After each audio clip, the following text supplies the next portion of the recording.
And we are back. It's another Friday night here on our good old, dumb old big planet that we all live on. It is Friday night. I am so bad at intros, guys. It has been so long since we've had proper Good Map Ugly streams. We just came back last week, so I'm still refinding my groove, if you will. But that all aside, welcome, guys, to another episode of Good Map Ugly, the show that I host every Friday evening to kick off your weekend right, to remind you that even though there's a bunch of stupid bullshit out there's a bunch of rage baiters, a bunch of people destroying our favorite franchises, everything negative that we've been, hit with over the past decade or two, even though that all is there, that's all in play, we got to stop blackpilling. We got to white pill. We got to remember that there are good things out there. And so that is why we host the stream. That is why I'm here tonight, as I am every Friday. Your host, Spencer Baculi. You might know me as Mav. You might know me as the editor-in-chief of Bounding Into Comics.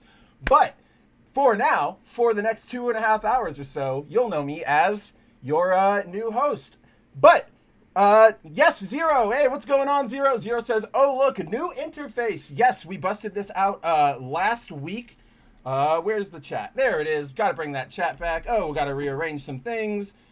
Got to make sure that you guys are behind the wall. There we go. That totally works. We're all good. Yes, we have our new interface. In case you didn't join us last week, I finally have the layout itself done. I still have a couple things to do for the intros, outros, adding clips, adding sounds, all that fun stuff. But for the most part, yes, we have a brand new layout. It's working out pretty well so far.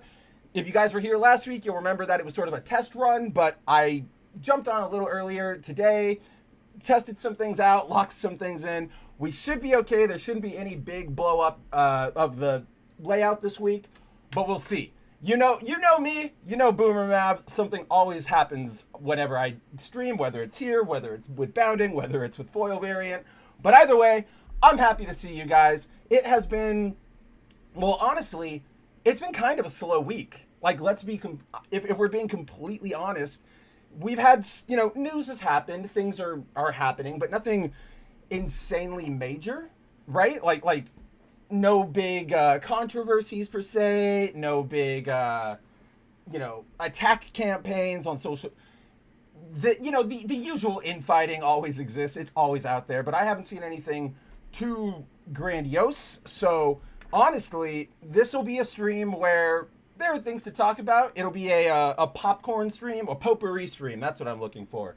Where we might pop over to one topic and another topic and over there. We don't really have a set anything to talk about because there wasn't really anything to talk about. Like, I could sit here and I could bore you guys with just, recapping what I wrote for Bounding this week, but you guys can go read that. There's more interesting ways to engage with that material. So, at the very least, I figured we will, as you saw in the thumbnail, I'll at least take a look, or I'll show you guys some new Marvel Rivals skins, because this latest patch, or let me, how do I put this?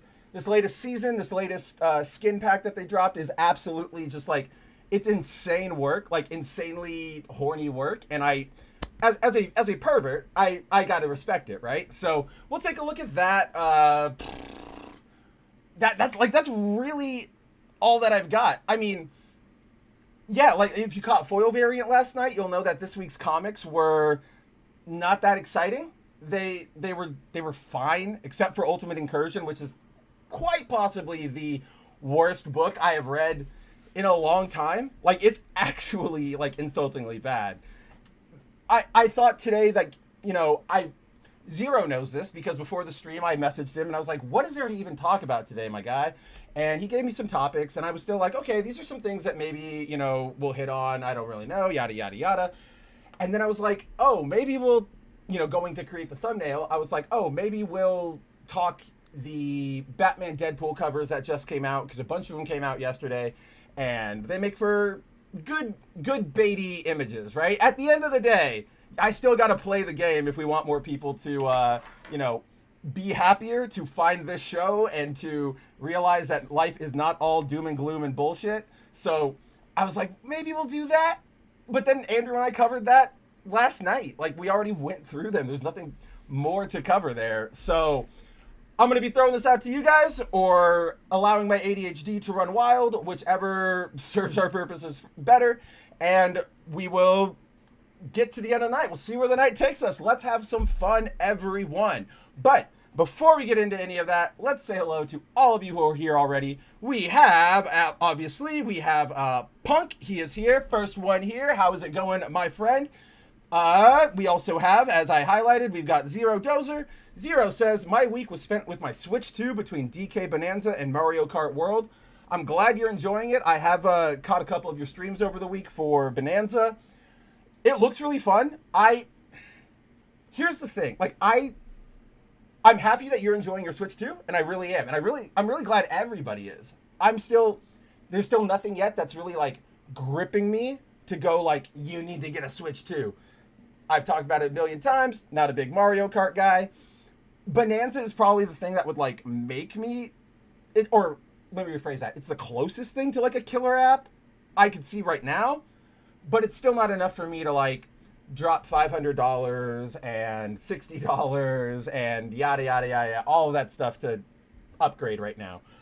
I'm sure eventually we'll get something, right? We'll get a new Zelda of some sort. We'll get that Pokemon, ZXA, right? Like the Arceus sequel. That does look pretty damn cool. I really liked Arceus a lot. I thought Arceus was like the perfect evolution of the series. So I'm glad to see that they're not abandoning that, because Nintendo has this weird thing. I'm sure we've all seen it. It's both good and bad, right? Nintendo really has this tendency to go, let's take a shot on something. Let's do something really, either off kilter or pushing the boundaries of what a video game can, present to us. Things like Pokemon Snap, right? Or all the games that are coming to my head are just like Zelda games, but like that's not entirely what I'm trying to say here. But things like a Pokemon Snap or I don't know, like a Mario Tennis, right? Like like I'm really like locked up on like trying to find another example here. So much so that I don't even remember what I was talking about now. Like my train of thought has completely gone out the window. Welcome to the Mav stream experiences. I'm sure it'll pop right back up to me. But oh no, that's what I was saying. Right. Nintendo does this thing where they'll drop an experiment or they'll push the boundaries. You'll get your Pokemon Snap, your DK64, which is this, we had 3D platformers and open world exploration back in that, fourth generation. But then you get DK64 and it's massive and it's got different sections for different Kongs that are all active at like the same time. Big work, right? And then they don't do anything with it. They go, okay, that was fine. And for whatever reason, I'm sure there is economic reasons, personnel reasons, whatever. And I'm also sure that sometimes it's just them being dumb. Like, we cannot underestimate that even though they're Nintendo, they're still liable to make bad decisions. We know this.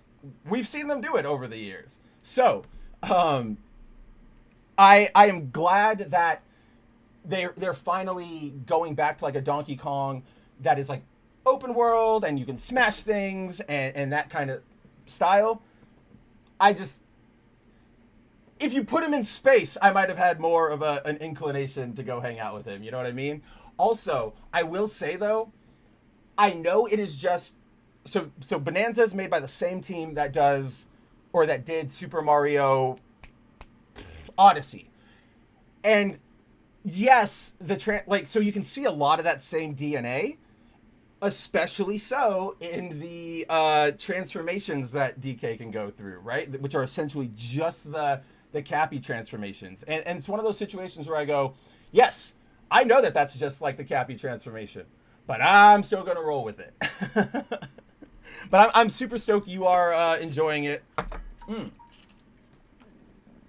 Don't worry, Zero. I didn't think you were pressing me on it. I know you were bringing it up yourself. I was just rolling with the conversation. You are all good.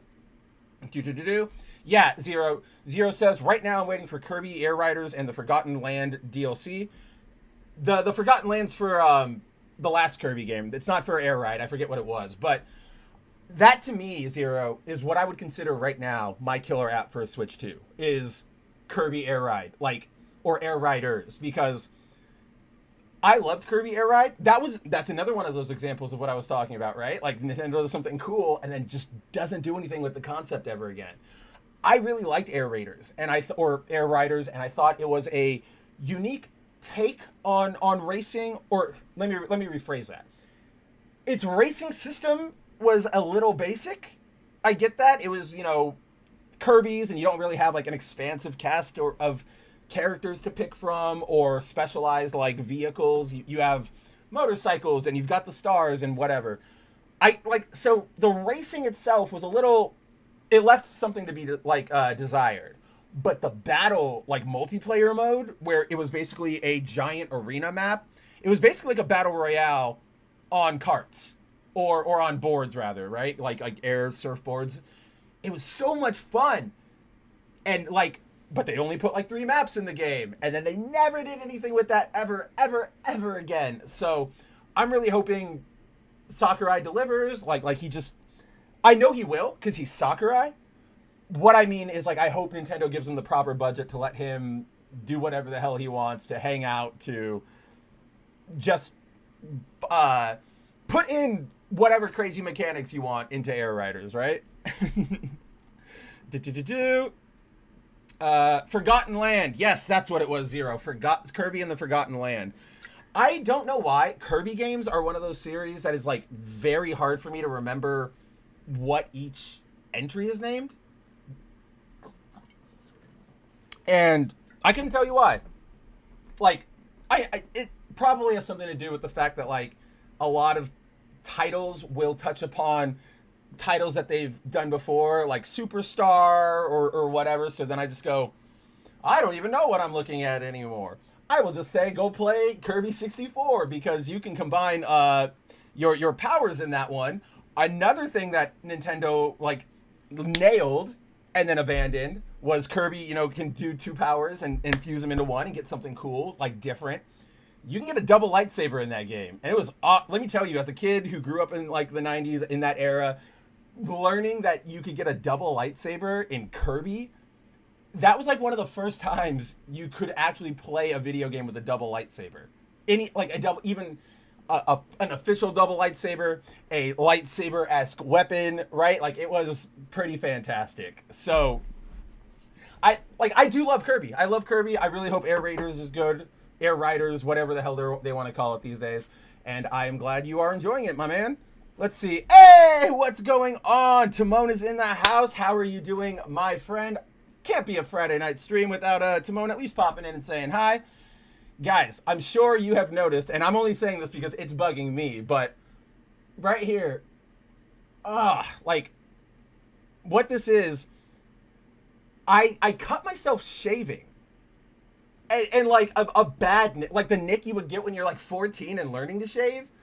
I don't know why. I never get cuts on my face, but this one, it happened today. I don't know, whatever. So it looks bad. It looks like I'm becoming a decrepit Asmongold roach person, but it is just a cut on my chin, a cut on my chin. Yes, Zero says, I see Doggo. One of my pups is here with me.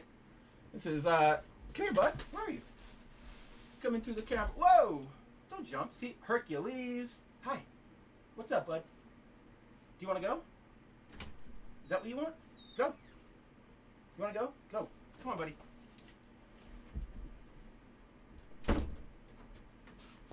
Dogs. Am I right? Whoever knows what the hell they want. All right. Let's see. What should we talk about first? Gosh, you know what? I know what I want to talk about first. This is for me, because you know what? This is my goddamn stream. I can talk about what I want, how I want, and when I want. Yeah, no. Timon says, next time ask a grown-up to help so you don't hurt yourself. So as we all know right now, I live with my parents to help them take care of things and whatever. But as soon as it happened, and I started using the paper towels, and I went over to my mom and I was like, see, Mom, this is the problem with not having not raising a kid in a 2-parent home. I never learned to shave, and I was being super like dramatic and over the top about it, obviously. But yeah, that's exactly what I was thinking, Timon. I'm like, man, like what are we doing here? Let's see. I have it. Let's open it up. Boom, boom, boom, boom, boom, boom. Oh, this layout is so new, and this is like literally the second time we've ever used it, that I'm actually like excited when I get to pop open the Stream Deck and be like, ooh, what button are we pushing next? To this end, so in properly setting this up in a proper lead, and you know how I like to do things, I forgot to say hello to my boy Andrew Rodriguez, RippaVerse creative manager, my one of my best friends, one of my co-host over on Foil Variant, great guy. He's here. He's lurking. I know why he's not here. He's actually on a stream right now. He's over on the RippaVerse. They are closing out their campaign for the year 1 through 3 omnibus, which if you guys are a RippaVerse fan, I highly suggest you pick that up, because that thing looks choice. Like Andrew sends me like updates. He's like, dude, you're gonna love this, or he shows me like a preview picture of something, and I'm like, oh man, I can't wait. And you guys know the RippaVerse. They deliver on quality. They're one of the better indie publishers out there, at least in terms of satisfying their customers. But why am I spending so much time talking about the RippaVerse? We never do that unless we're hanging out with Andrew. Well, Andrew is why I'm talking about it, because whoa, what is going on with our chat box over here? Hold on, my friends. Yeesh, everything like is imploding. There we go. Weird. But I bring this up because our boy Andrew just launched his first official comic book character in service of a comic. So if you guys don't know, Rippazine is an effort by the RippaVerse publishing house to, just a buy, or I don't even know what the publishing schedule is, but it's a regular release from the RippaVerse that has, interviews, behind the scenes info. If you guys ever picked up like Star Wars magazine back in the day, or I know Doctor Who magazine still runs, it's very similar to that, but it's RippaVerse focused. And a lot of the zines have brand new original stories that are sort of teasing the next stage of the RippaVerse. And our boy Andrew has finally, he's been hard at work for the last not even 2 months. What am I saying? The last year and a half. Andrew has been super hard at work developing his speedster character here, Blue Shift. He is it's everything. If you know me, if you know Andrew, he's really taking that idea of be the change you want to see in your entertainment, right? Like he's doing the Thanos, I'll do it myself. Why is the chat going out over my face? That shouldn't be happening. Bring you down just a smidge. There we go. And now everything is. Hold on. What is happening here? Give me 1 second, guys. Something is going weird with the layout again. And I thought we were okay. I thought we would be okay. Let's see. Bum bum bum. Bum bum bum bum bum bada bum bum bum bum bum bum bum bada bum. Okay, I think we're in. And I think everything is fixed. Or at least I hope it is. Whoops.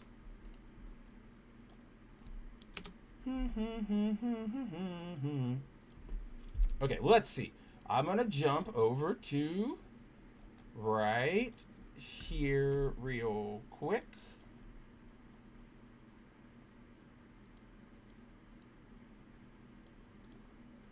And now all the chats are disappearing, and I don't know what's happening anymore, and I want to go home, and I'm scared, and I want my parents, I want my mom. Yeah, everything just broke. I have no idea what the fuck just happened. Everything, even though we were totally cool, everything just broke. Everything was locked, and now everything doesn't want to be locked. So, good freaking gosh. Let me see if this will get us back in action, Looney Tunes style.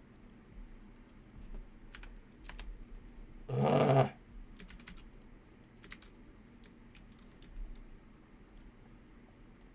Mm-mm-mm-mm.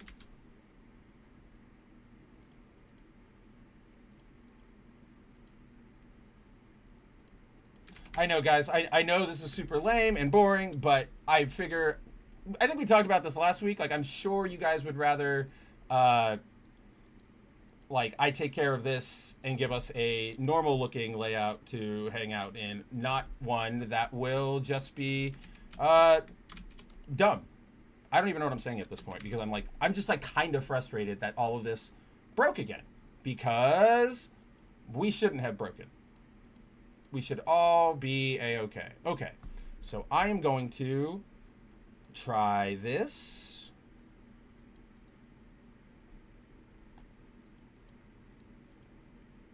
Man. Okay, try this. That looks good. Now let me make sure our like main window.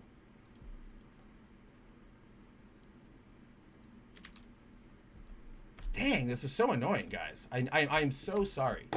But at least I'm here with you guys. At least you know that I'm actively here and I'm not just going to abandon you. We are here. We are alive. We are a people. I don't even know what I'm saying at this point. Oh gosh, what does that move? Attica. Boom, boom, boom, boom. Delete this thing. Okay. I think we fixed it now. Although I don't. I'm gonna do this real quick to test. Woo. Hey, you don't need to see the analytics for the stream. What are we doing over here? Well, I hope the chat is still around. I don't know where it went. Ah, there we go. I just had to unhide it. There we go. There we go. And now everything is back. Everything is looking absolutely lovely. I am no longer concerned. We can get back to it.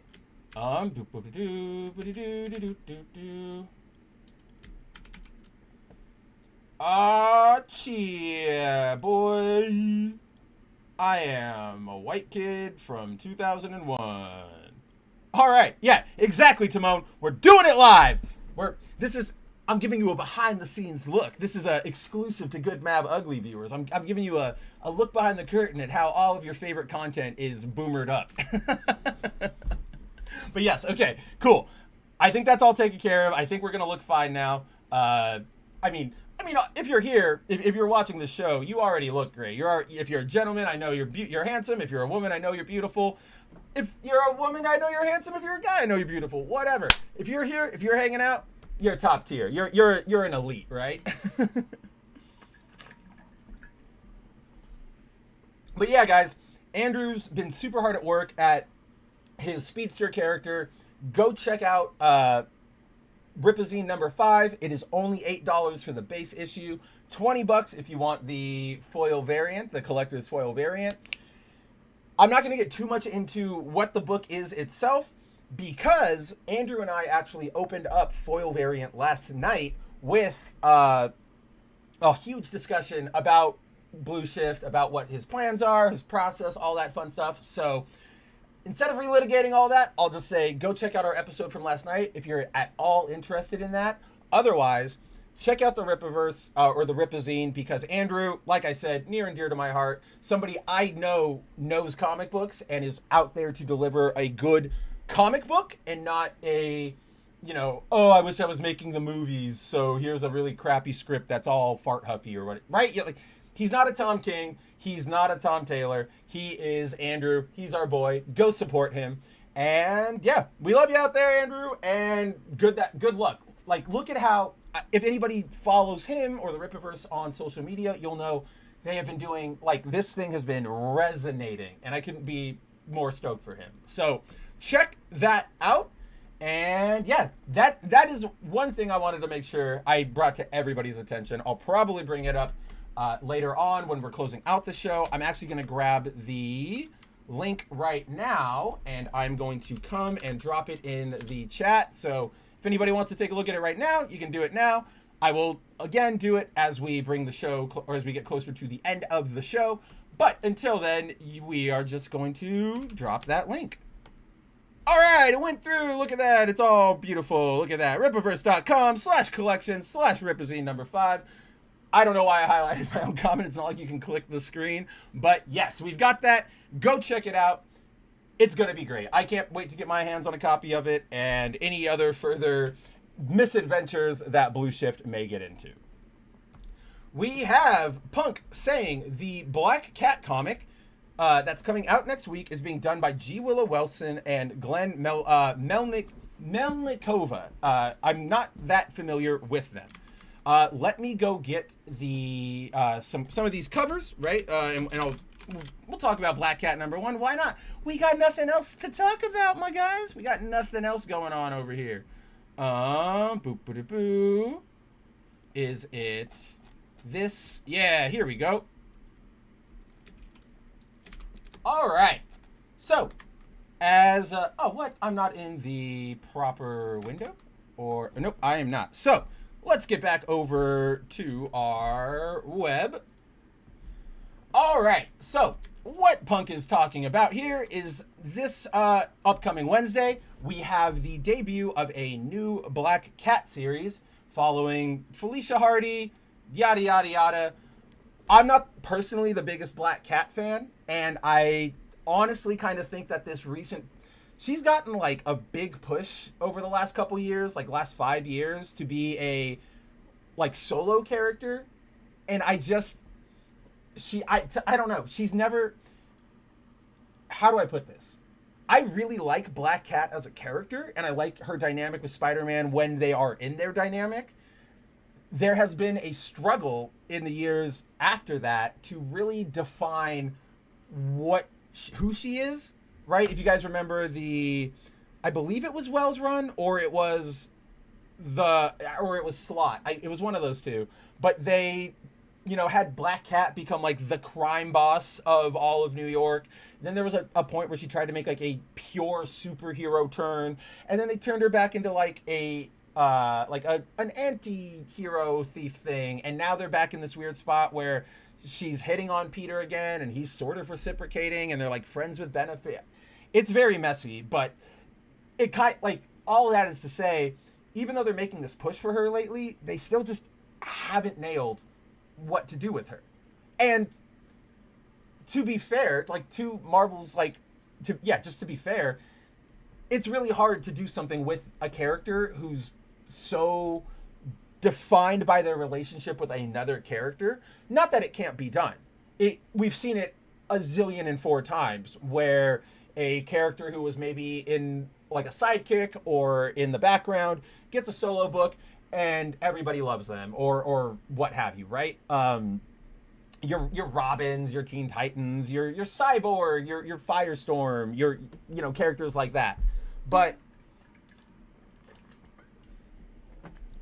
it just feels like what it feels like is that they're just trying to make Black Cat a thing just to make Black Cat a thing, instead of doing anything with her because they went, oh, I have a good idea. And in terms of like creativity and originality and storytelling, that's sort of like the wrong approach, right? Because then you just start going like, oh, I could, what is that called? The like chooser's dilemma or whatever it's called, like the dilemma of like selection, where basically it's nice to have choice, but once you once you have so many choices, then people they'll get stuck, and then they'll go like, I don't know what I want, and they'll default to something super familiar, a show they've watched a million times before, a food, like an entree at a restaurant that they know they're going to like, instead of something more adventurous. So that's what happens when you go, do something with this character.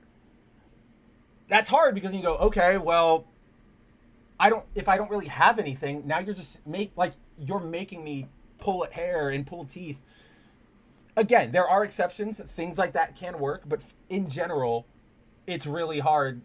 It's not a great creative process. And in terms of Black Cat here, I love her. I think she has a great design. I like her flirty attitude and everything. We just need to do something with her. We just can't keep having her be Spider-Man's side chick. it sucks for Peter, and like it's disrespectful to Peter, and it's disrespectful to Felicia, and it's disrespectful to us as the readers, right? So, all that aside, next Wednesday we are getting the first entry in her brand new series, as we've had up on the screen, as Punk brought up, being written by G. Willow Wilson and Gleb Melnikov. Punk says he's not very familiar with either of those creators, so I will tell you, Gleb Melnikov is actually a pretty good artist. Let me pull up a sample piece of his, if we will, because I don't think he did any of the covers here. But yeah, he's pretty dang good. I like him. Here is a piece that he did of the Uncanny X-Men a couple years ago during like this isn't even, or not the Uncanny, but it's just a piece of fan art he drew of his favorite X-Men characters: Wolverine, or Jubilee, Wolverine, Cannonball, Colossus, Magic, Rogue. Not a bad pick. I'd actually say 2, 3, half of that, 4/3 of that would probably land, or 4/6 of that would probably land in my favorite. You guys know I love Jubilee. I'm a big fan of Magic as a concept, as a design. They've really not done anything great with her lately. Somebody will change that eventually. Rogue is the best. Never been a big Colossus fan. Just never seemed that interesting to me. Pardon me. I do like Cannonball a lot, though. And then Wolverine, he's Wolverine. Like, yeah, I like him, I guess, but he's not my favorite. Where's my Cyclops, right? Like, throw Cyclops onto this roster, and then we'll be talking. So, Gleb's actually a really good artist. He was on Spider-Man throughout the Zeb Wells run. He would switch in and out with Patrick Gleason. He's also done work over at DC. He was recently on Action Comics. Gleb's really good. I do like Gleb's work. So I wouldn't say anything here is anything to worry about. Like in terms of art, I wouldn't worry about anything with Gleb. Timon says, this Rogue sucks. Yeah, I'm not the biggest fan of the designs I'm seeing here. These aren't real. These are fan designs by Gleb himself. Again, this is an entire fan piece. It's not for any book. It's not attached to anything. There are things I like. There are certain concepts I like in here, but overall, I think it's like we got to go back to the drawing board just maybe like 1 or 2 more times, right? I like Jubilee looks the best, but she's also just dressed in arguably normal clothes. You know what I mean? I really, really like. There's something about Magic's suit that is appealing to me, and I think it's that off balance of her suit. I'd still want to take it back to the drawing board and zhuzh it up a little bit, but I think there's a lot there. I think we got something to work with. When we talk about Marvel Rivals a little bit later, I'll show you an unfortunately terrible Magic look, Timon. So don't even trip about that. No, I don't see this Rogue as a dude. She's just standing up straight. That's sometimes women look like that. Like not all. I don't know. She definitely came off as a woman to me, but regardless, we will go back here. Now, art-wise, like I said, not a lot to worry about. You're probably going to get some pretty cool art out of this book. Now, but the writer, sorry. The Magic's hips being off is on purpose. She's standing like off kilter. You can see like she's standing up straight on her left side, our right, and then she's sort of slightly leaning. I stand like that a lot. It's a very feminine stand. I know that, but I stand like that because I'm very tall and it's really uncomfortable for me to stand like for extended amounts of time, especially as I grow older. So I definitely get where she's leaning like that. But God, did I really just say like, oh, it's hard for me to stand as I get older? Can I just get my robot body already? Can we cut off my legs, replace my spine, give me I don't even care if it's just like a salad shooter. Give me something on my arm that I can use to do something cool that's not just a hand. Oh, look, Andrew's here. I don't actually know if he's here or if he's just shouting bullshit, but this is the thanks I get for promoting Blue Shift? Do you see how he treats me? This is what I have to put up with every damn day. Yes, it absolutely is hard for me to stand like I have a Y chromosome. And you know what? That's fine. I'm confident in my sexuality and my masculinity. I'm not like those little bitches at ICE who need to post Viking diving off the fucking cliff videos to act like I'm fucking tough and hard. I hope, if you're here, I hope the closeout stream went good. I know that campaign already blew up. If you're not here, eat my farts. But back to Black Cat. Like Punk said, whatchamacallit? With Black Cat, art's going to be fine, but it is the writing where I would say you're going to have to be a little worried, or I would be a little hesitant, because this is being written by G. Willow Wilson. G. Willow Wilson is one of the more ideologically captured writers, and I don't mean that in the sense of like, oh, she's been brainwashed or whatever. Like, I'm not one of those people who talks like, you know, those stupid alpha male influencers, but she is very much one of those people who wants to always interject her personal leanings into every single thing she's writing. She wasn't always like this. She's actually a like white convert to Islam, and she did that turn around like the late 2000s. So that informs a lot of her worldview. You might know her best from writing Kamala Khan, the very first series from Miss Marvel, that first volume, and then like the two relaunches they did off of that just for new number ones. Like I think she stayed on Kamala all the way through her first like 30, 40 issues or so. I've said it before, Willow's like that. The opening arc of Miss Marvel, I really, really like. Like, I was when that book launched, I was invested. I went, oh, this is fun. I actually did, to their credit, get a lot of that teenage superhero that we don't get a lot of anymore, and that when we do get, we don't get actual teenagery. You know what I mean? Think about how, like, sanitized all of our media is, all the corners being rounded off, right? Nowadays, you can't have like a oh gosh, what was I even trying to say? Yeah, you can't have. Oh my gosh, what was I hold on. Let me take a lap.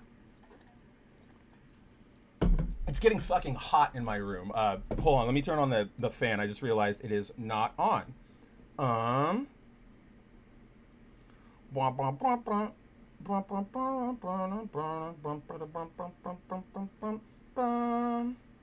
Turn that on. Yeah, so that original Miss Marvel run definitely gave you a good teenage superhero. A lot of times when we write teenage superheroes now, because of that softening, that edge smoothing that I was talking about, you don't get teenage stories a lot anymore. Because guess what, guys? Teenagers are fucking messy. All right? Teenagers are going to be stupid. They're going to say offensive things. They're going to believe offensive things. They're going to do stupid shit. They're not going to agree with the standards or whatever, right? That's called being a teenager. And that's the problem. You want a lot of these, companies like Marvel, DC, whomever, they go, we want a teenage superhero. And then they go, but we can't, I don't want to deal with the mess of a real teenager. So we get shit like Naomi, right? Or we get all those kids from the Teen Titans Academy who are very, very good about going to each other and going, hey, Timon, can I sit down with you and talk about what happened earlier? Like, I get that that's aspirational and that's how we should handle conflicts, and especially when we're adults. But the reality is a lot of kids aren't being taught that, whether, through the media because their parents just put them in front of a TV, or because their parents just aren't teaching them that. So,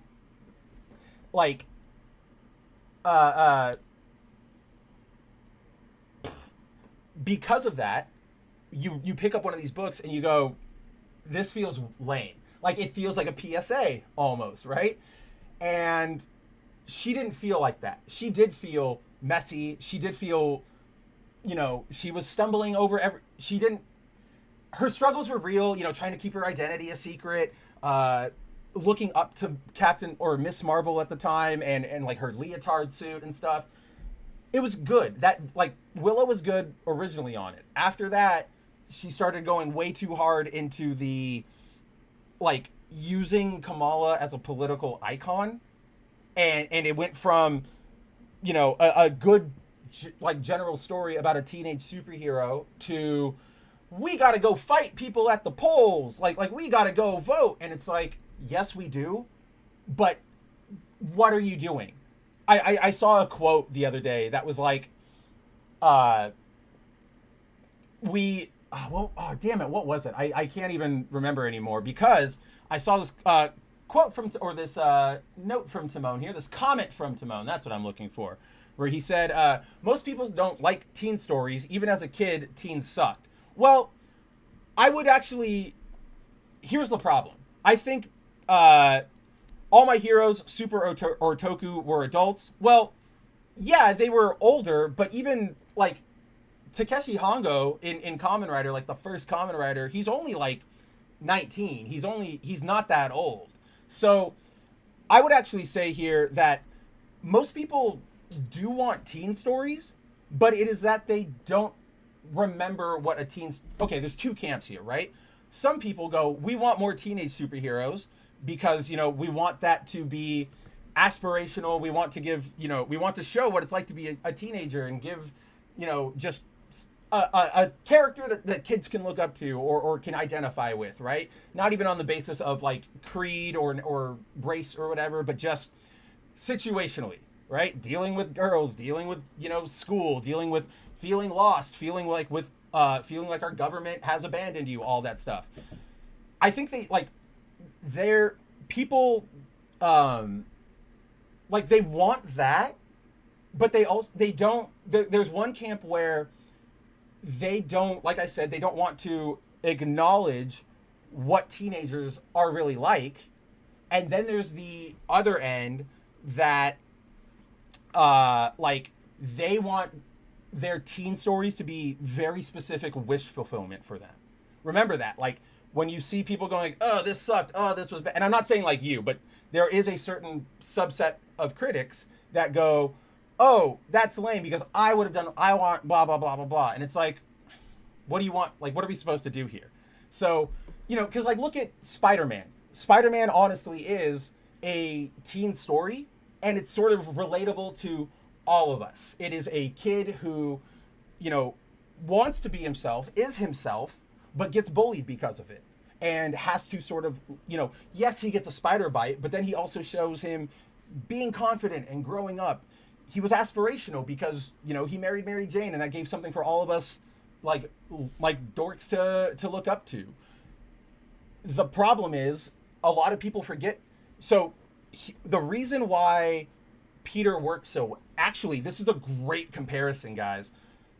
Look at Tobey Maguire's Spider-Man versus Tom Holland's Spider-Man, and to a lesser extent Andrew Garfield to Tom Holland, but their vibes don't really apply to, like, what I'm about to say here. But with one thing, if you guys watch Foil Variant, you'll know that I bring this joke up all the time. But if you go back to, you know what, why don't we just pull it up? We can do that if I could not be dumb. Amazing Fantasy. Whoa, 15. Whoa. All right. Let's see. So here in Amazing Fantasy number 15, one of the things that defined Peter in this appearance is, we all know the story, right? Peter gets bullied. He's an outcast. We all remember this page where Flash and Liz and I think they eventually retconned that into being Harry, but, you know, his peers at Midtown are going, you know, he's a dork. We're not going to invite that Spider-Man, like, or we're not going to invite Peter. He's Midtown's High's only professional wallflower. And yeah, we go see, you know, he's a good kid, and he loves Uncle Ben and Aunt May, and he's really, really smart at science, but nobody wants to pay attention to him. And, like girls don't want to, like, he tries to ask out a girl, and she's like, I don't want to. And then Flash comes along, and she goes, ooh, boy, like, that's what I want to, like, latch on to. And they all sort of like it's very cartoony almost, where they're like, "No, screw you, Peter," and then they all hop in the car and they drive off like the Riverdale crew. But if you this final panel here of Peter is pretty core to who he is, and a lot of people forget this, where he's going, "Someday I'll show them. Someday they'll be sorry that they laughed at me."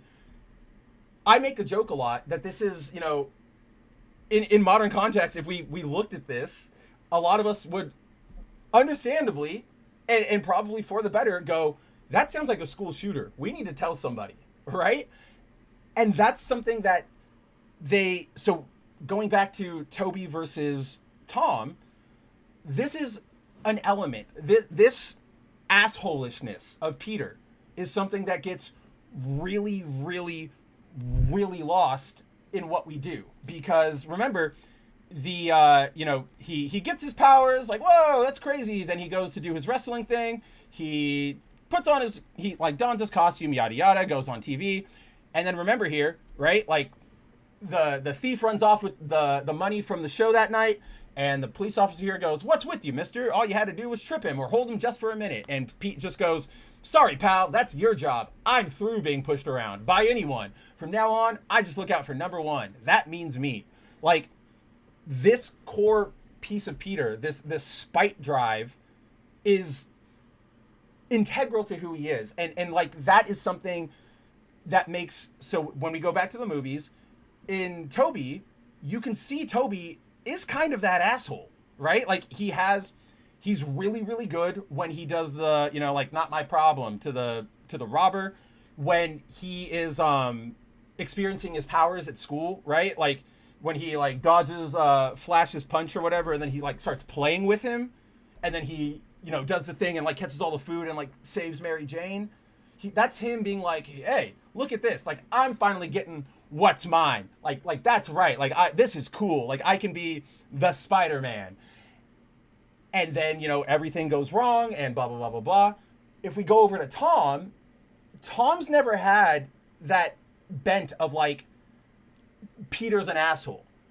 Do you guys remember a couple of weeks ago, or one of the, not even a weeks ago, a couple shows back, which at this point is months back, we watched that episode from 30 Rock. One, we were actually discussing Peter the same way, and there was an episode of 30 Rock, the sitcom with Alec Baldwin and Tina Fey and Tracy Morgan. There's an episode where Liz, played by Tina Fey, is dreading going back to her high school reunion because she was a nerd, and she's like, "They all bullied me, they hated me, they're gonna make my life hell even if I go back." And then she goes to the reunion at the behest of her boss, Jack, Alec Baldwin, and all of the popular girls are like, "Why are you here? You were the worst. You were absolutely a horrible person to us." That's what Peter is. Peter is definitely that kid who, yes, you are a nerd or whatever, but being a nerd or being outright bullied like this doesn't give you permission or the right to then be that same asshole back into the world, right? We see it a lot, right? We see it a lot right now with contemporary American politics, where it's, "Oh, fuck you, I got mine, you blah blah blah blah blah blah blah blah blah." It's yeah, that's core to who Peter is. And in terms of teen stories, what that does is that lets us connect with him, and why it appeals so much is because we've all been there, right? That's what being a teenager was, is you liked the things you liked, whether that was math or sports or music or, art or comics or video games or, church or whatever the hell you happen to be into. We were all struggling with finding ourselves, being confident in that identity, but we also remember, lashing out at our parents for nothing, or yelling at our friends, or throwing tantrums because we couldn't understand the emotions that we were feeling at that time. And we see this in Peter, and we see oh, fuck, I never really thought about how far my actions could go, but now that I'm an adult or I'm older and I'm looking back at this, I can see that wow, it's really good that I eventually learned to not be a jackass. Otherwise, I would just be pre-Uncle Ben getting shot Spider-Man. And that's, the messiness of it all, that recognition, that's what a lot of people will latch on to. If we go to Tom, Tom's never had any of that. There has been no... First of all, we don't even know how Uncle Ben died in his universe. So we've never seen him, you know, let the robber go or be an asshole or whatever, right? Further, we've just never seen him be mean to anybody. He's never snapped. Like, he's never... Even to, like, Flash, right? The whatever his name is, the MCU Flash Thompson, he talks shit to Peter all the time, always forces his presence onto Peter, and Peter is just fine with it. He's just like, oh, okay, Flash, like, whatever. And it's like, that's not who Peter is. But you can't make a teenage protagonist an asshole now, because everybody will go, wow, that's not what we should do. That's not blah, blah, blah, blah, blah. And it's like, nobody anymore wants to, and this isn't like comic books and everything, right? Nobody wants to actually deal with reality and how it is. Everybody wants to live in this pathetic, safe, closed community where nothing new can ever come in. Nothing that I ever have to be challenged on can come in. And it's leading to like all of our art being crappy. But more to the point, I think that's where you get that disconnect in what's a good teenage superhero versus a bad teenage superhero, right? Is the kid has to be a kid. You can't just write a smaller adult. Wolf says Andrew says he had like a fourth of a moment with Toby and Andrew in No Way Home after Not May died. But see, that wasn't even him being like an asshole. That was like, I'm lashing out because I just watched my fucking aunt blow up. Right? Because they go, after she dies immediately, they go to that, or he goes to like his special place that he hangs out with his friends, right? So like, that's more understandable. Everybody can go like, you just saw your aunt get like brutally killed by a multiversal bad guy, right? Like that's a lot. But there's never been just like, I'm going to be a flippant asshole because I think I'm better than you, which is what we need out of a Peter to really communicate like, oh, that's right, he's still just a stupid kid. Yeah. Okay, that's fair. Yeah, that's why I said a fourth of a moment. Yeah, actually, to Andrew's point, like, overall, that probably was like the meanest we've ever seen Peter. Yeah, like, well, okay, I consider this kind of mean, and I know I'm about to sound like very like grade school teacher. But honestly, when he laughs at Dr. Octopus's name in No Way Home, that to me is like unnecessarily mean. Like, more so it's stupid because it doesn't make sense, but it's like mean because it's like, what's your name? Dr. Octopus. And it's like, dude, your fucking name is Spider-Man. You just talked to a dude whose literal, actual, legal name and title is Doctor Strange. What are we doing here? Like that to me just like, and that's the hard part. It's like, that's not even him trying to intentionally be mean. That's just like kids being fucking dumb, right? But it could have worked if they leaned into it actually being that, but they played that up way too much more for the, isn't that like so stupid? Yeah, that's the point too, right? Tom's character never really had to grow up. Well, he has, but it's all been off screen. You know what I mean? Like, Uncle Ben dies. Or, you know, bitten by the spider, Uncle Ben dies. That's all pre-Homecoming. Then we go from all the events of, like, or what am I trying to say? Yeah, so that all takes place off screen, and then we go to No Way Home, and it ends as, you know, to be fair, I'll say that even though to me, it kind of like killed the pacing of the movie and it lingered a little too much. That end bit of Tom Holland going around and like, MJ doesn't remember him and Ned doesn't remember him and Happy doesn't remember him, right? Like, and then the gravestone for like Aunt May doesn't say like, you know, beloved aunt or anything. To me, that was a good like, oh, he's finally having to deal with the consequences of his bullshit. Like, that was good. I'll give you guys that. I think it could have been executed better, but I'm glad you guys at least tried for that. But then we go from No Way Home, that ending of Peter all back on his own and accepting, like, all right, I am on my own. I'm like, he's living in a tenement apartment. He's sewing his own costume. We jump from that to, well, now he's just rolling in, like, now he's a superhero.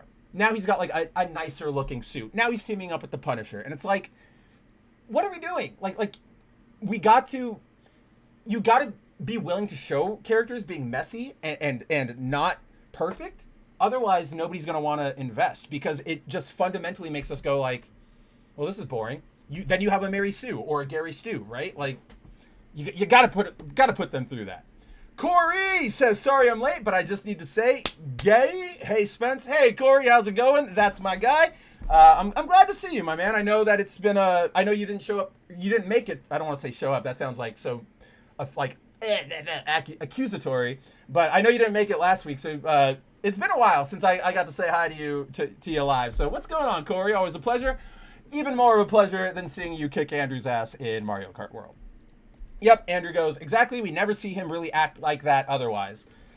Yeah, like, which is such a bummer, because Marvel is leaning too much into that, like, fun side of Spider-Man. But if you guys remember, there are so many moments where Peter in the comics, in the, like, animated series, he tells everybody, like, that's an act. Like, the reason I'm so flippant and shit-talky is because I'm terrified out of my goddamn mind. I'm facing down a man that's the size of a rhino. Like, so they're leaning into that, like, that's him, and it's like, it's an aspect of him, and you're just completely missing it.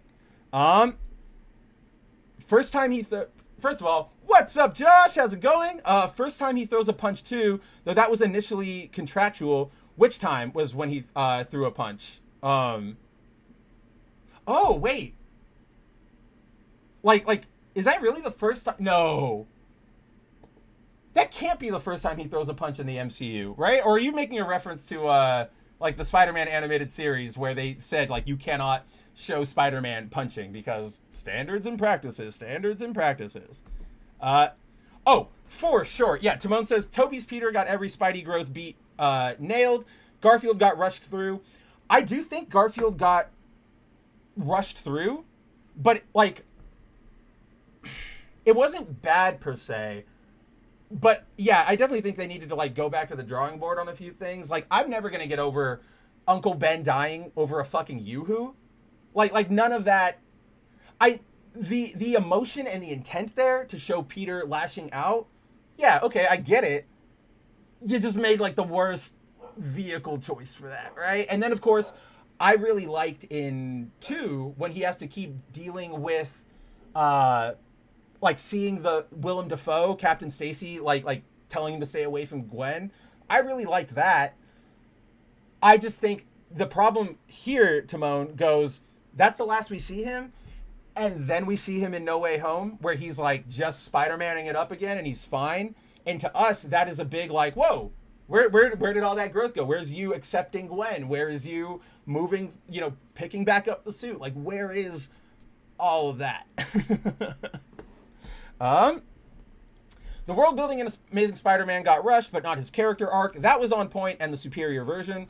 I'm not going to get into this this specific debate with you, Andrew, because I know no matter what anybody says, you're going to go for Amazing Spider-Man the entire way. But I do think his arc was rushed. Like, you went from one movie where it's Lizard, and then you immediately do Death of Gwen Stacy, and then the next time we see him in No Way Home, he's fine. Like, that's still a bit of a rushed arc. Like, I like Toby and I like both of those movies a lot, but that's a big major flaw to me.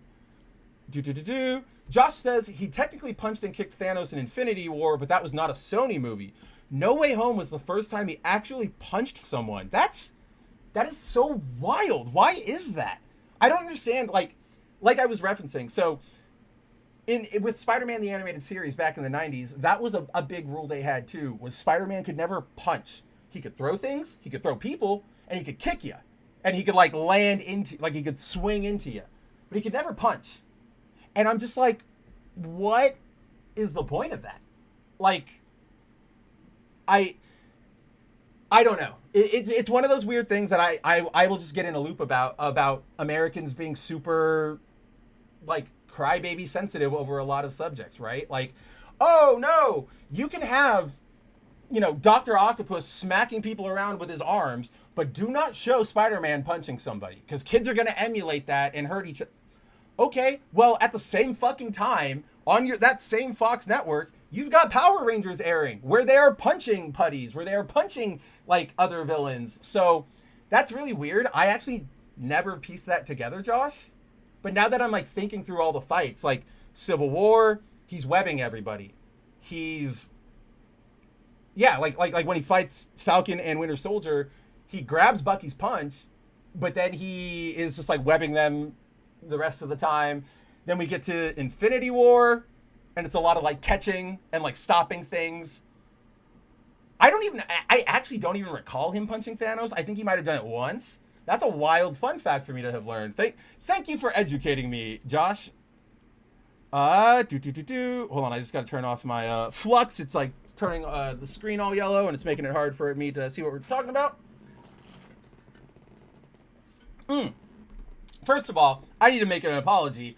I saw you show up a while ago, and I meant to say, hey, what's going on? But the conversation got away from me. Shinkai, what is going on, my man? Been a while. Always a pleasure. Shinkai says, Amazing Spider-Man, I don't think it was rushed, but Amazing Spider-Man 2 equals gotta go fast. Definitely rushed Harry, similar to Insomniac Spider-Man 2. That's another eternal curse, right? Like, no matter what the adaptation is, they always have to rush Green Goblin. And it's really I don't understand it. Like, okay, you did it. Here's the problem, right? Here's actually, this is my thesis on what the problem is. To do a Green Goblin, you either need to just rip off the Band-Aid and introduce him as, like, your first movie villain, like they did in Spider-Man 1, where, like, this is the start. There's no big, like, overarching past. They meet, they get mad at each other, they fight. Yeah, that's going to piss off a lot of people who go, well, they're supposed to be, like, longtime enemies in the comics, but I think that's probably going to be the most acceptable to people.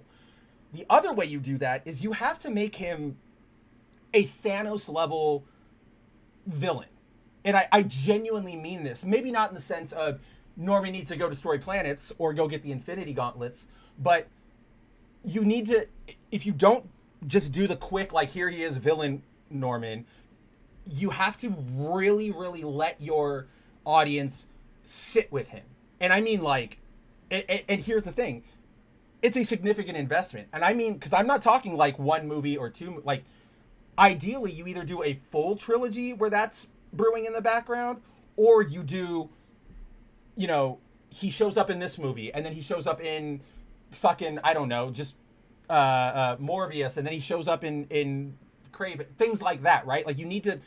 Norman is at his scariest either when he is a complete psychopath, or when he is actually fucking, like Norman with, like Smart Hulk, right? Like, he's Norman with all the goblin craziness, but the smarts of Norman. Like, so what a lot of these movies do is they go, okay, we've got to the second movie, or whatever, or rather the second movie of the goblin we're setting up, whether that is Harry or Norman, and then they go, we want it, like, it's temptation, right? There's that fruit of, if we get the Green Goblin out there, that's going to sell, it will automatically sell tickets, it'll automatically be hyped up, we can make a bunch of merchandise, like, it's going to be a gangbuster for us, no matter when you release a Green Goblin. So they see that and they go, I want it, and they don't realize, like, patience is a virtue. So then they rush it, and that's when we get, all of a sudden, Harry is, goblin ready in the Raimi films. That's why we get, all of a sudden, whatever the kid from, what was that movie? Like, Super 8 or Chronicle. Chronicle is what he was in. The kid from Chronicle, like, you get him as Harry after one movie, was it? Like I don't even think he was in the first one. I don't remember him. And then... like, we got him in Spider-Man 2 the game, where I'm Harry, and then, but also I'm evil Venom-y, like, goblin guy, like, and then they set him up to be the goblin there. And then, if you guys remember, at the end of Amazing Spider-Man 2, when they have their post-credit scene, they're just going like, oh yeah, and now here's Norman. And it's like, well, where the hell is this buildup? Like, and that's the problem. They're not grasping what makes Norman Norman, like what makes him such a foe for Spider-Man, and they're trying to rush it to get a piece of that merchandising pie. And it always turns out bad. I genuinely cannot think of a good Goblin. Okay, there's Norman, or there's Willem in the Raimi films.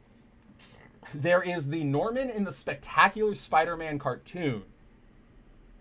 And that's really like as far as I can think of like good Norman adaptations. They again, he's a very evil kid. Like here's another problem that they run into, right? Which is like they want that money. They want that Goblin like pie. But like we were talking about with teenagers, to really tell a Goblin story, you have to like acknowledge and admit that like Norman's a fucking crazy man. Like he's an actual like menace to society, to human existence, or like sanity. But if we do that, then we can't, keep marketing him as like, ooh, we've got villains, right? Like, oh, that means he's actually a bad guy. And that just makes it even more of a mess. So hopefully someday we'll get a Goblin. I'm going to be really, really mad if Brand New Day if it introduces a Goblin, like they're starting to set it up, I'll be hesitant, but I'll say let it play, like let it lie on the field where it goes. If I see a fucking Goblin jet at all in that movie, I'm going to like shit my pants right there in the theater and just leave it. Like I'm gonna like take off my pants, leave it right there, and just walk Donald Duck out of the theater, because that would be the worst possible way they could go about it. Oh, that's right. Yeah, Josh says he punched and kicked Thanos when going through the Strange portals. When they're like ping-ponging around. I liked that. Yeah, exactly. Yeah, you guys got ahead of me a little bit there. Yeah, new Goblin in the Raimi movies. Green Goblin needs to be built. Let's see. Timon says I still want to do a stream building. Oh, that's right. Yeah, we gotta talk about setting that up. Like, Timon has proposed or talked before about like, let's have a stream where we go, how would we do a trilogy for XYZ comic book character? And I actually do think that could be a lot of fun. Josh says Marvel is doing the twist villain of the week thing. I'd be surprised if they build any villains through that entire trilogy. That's my big concern too. And like, I've said this before. Like, my biggest issue here, even over, like, okay, they don't show Pete being an asshole, whatever. One of the things I will give the MCU credit for with Spider-Man is that they don't relitigate the origin and all that stuff. So, like, yes, that's a good thing because we've all been there. But yes, that also deprives us of seeing Tom being an asshole. If you'd have just made Tom an asshole at some point, totally fine. Then we're good. But that's like, if you're not going to make him an asshole and then you're not going to focus on the origin, then you're cutting out the one opportunity to show Pete being an asshole, and then you can be like, well, but then he changed. So, what was I saying? But like, my biggest issue is that they won't let him have shit to himself in the MCU. We're getting Punisher and Hulk in this upcoming movie, and it's like, to what fucking end? Like, why are we doing this?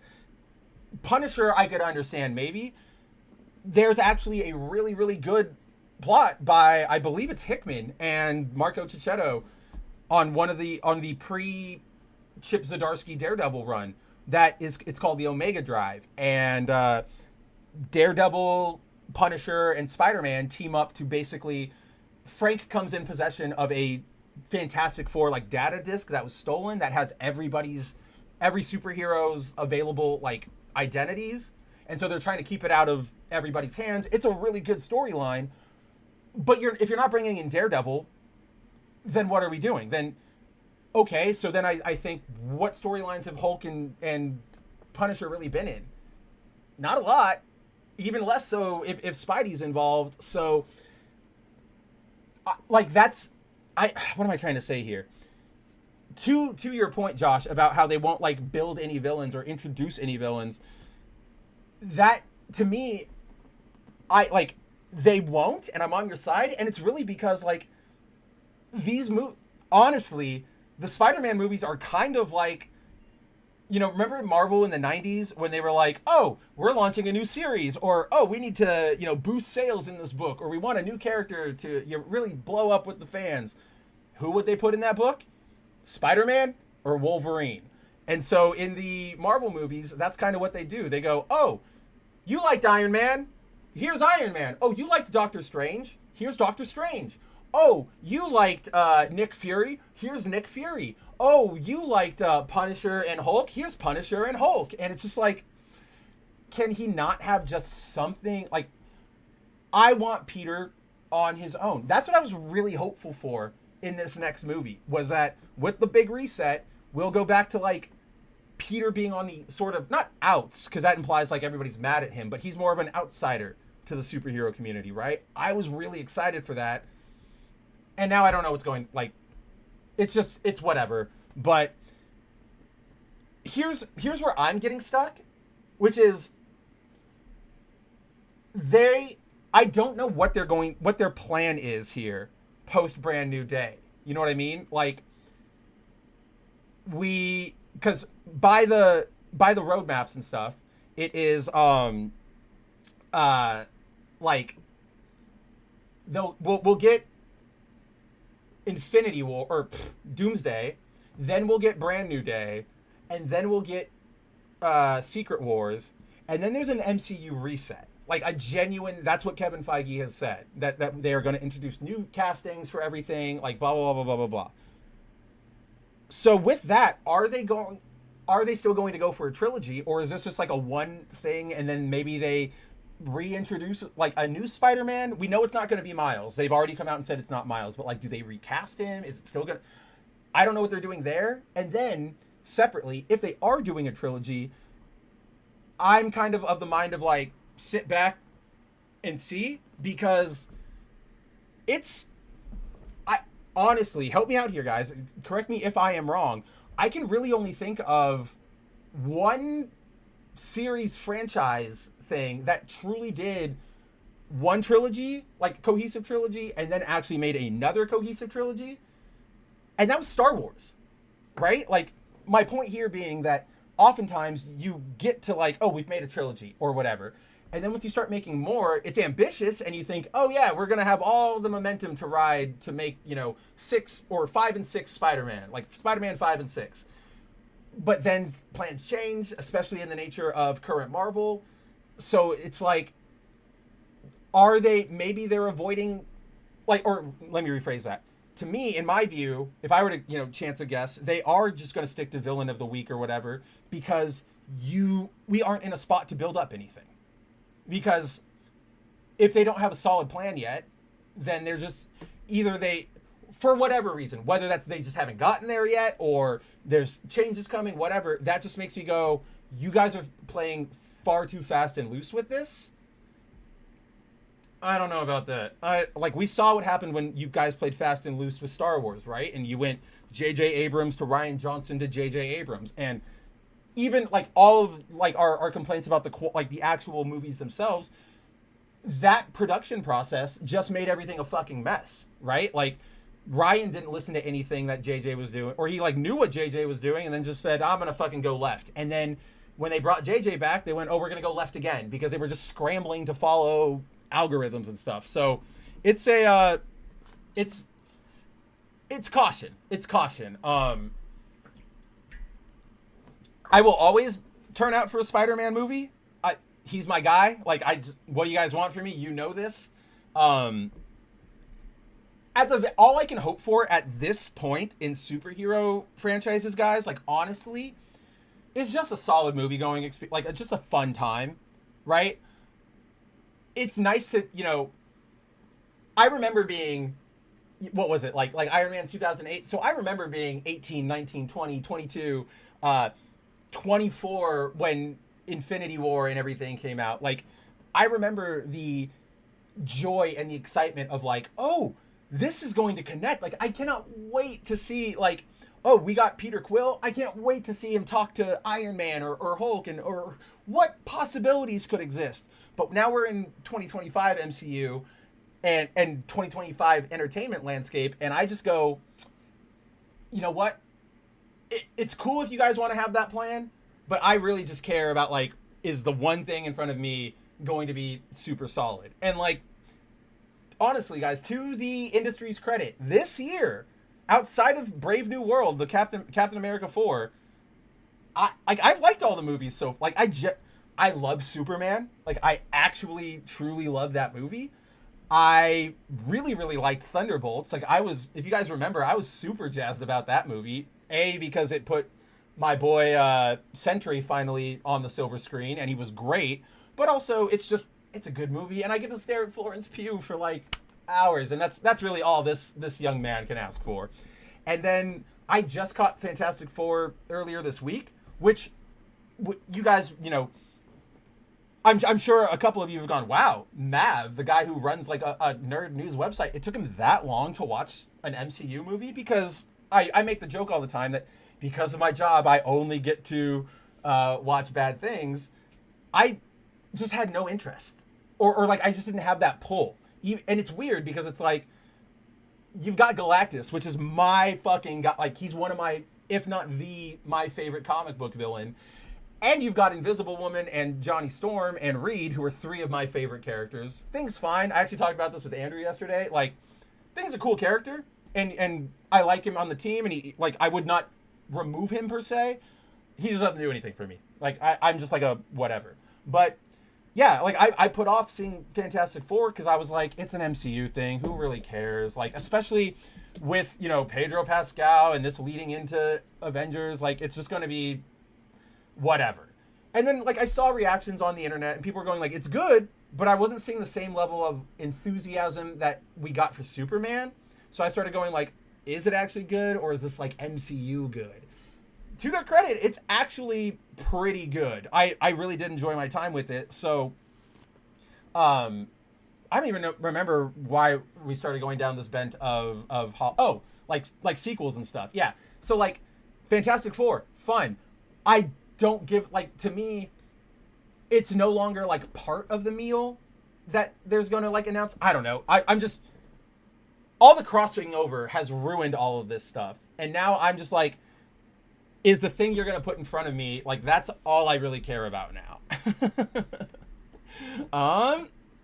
Let's see. Shinkai says, what's worse, the way movies rush Norman or rush the Sinister Six? Well, I'll say this. I don't think they rushed. Okay. If you're asking about like rushing Norman in the Spider-Man 1 movie, again, yes, he's rushed, but I think that's one of those choices you have to make when you're adapting to like a different medium, understanding that you don't have years of issues to sit there with people. And so, yeah, they rushed him, but it wasn't a rush in a bad way. Like the end product wasn't bad. They weren't like rushing, let's get that goblin. They went, okay, we have to make a different goblin within our time constraints, right? And that, to me, that worked. In terms of the Sinister Six, I can't even say like to me, Shinkai, I wouldn't even put them in this conversation. Not because they're not like included or valid. They've just, even though they've tried to rush like multiple times, they've never pulled it off. Right? And like, I don't know how many times do I have to teach you this lesson, old man? Like, every time you try to rush something out the door, it's going to implode on you. So I would say, to me, it, like, at least playing with the cards dealt by Shinkai's question, I would say I'm more offended by the rushing of the Sinister Six in Spider-Man 2, because that, to me, you have Spider-Man, arguably the most or second most after Batman, like, famous, recognizable rogues gallery of all time, who people like know as characters, are their own characters. Like, they're not just gimmicks per se, sort of like the Batman villains were. Like, they were criminals and you saw their little backstories. It wasn't like a lot, but it was still more than we were getting. And to boil all that down into a post-credits clip where all of their gear is like ready to go, that sucks. Like, that to me implies that if they went through with the next movie, Spider-Man is all of a sudden going up against like 6 guys just with like gear. Like, they don't have a vendetta against him specifically. Like, they're just Oscorp experiment employee hired goon. Very, very dumb to me. Punk says, I don't know why Marvel hasn't had Black Cat finally appear in a Spider-Man movie. Well, they have. Technically. Because if you guys remember, Felicia, or no, wait, that was Gwen. That wasn't Felicia. I was going to say Bryce Dallas Howard in Spider-Man 3 was Felicia, but no, that was Gwen. Or she was Felicia. Was she Felicia? Who was she? Let's look this up. Bryce Dallas Howard, Spider-Man 3. She was... Okay, yeah, she was Gwen. But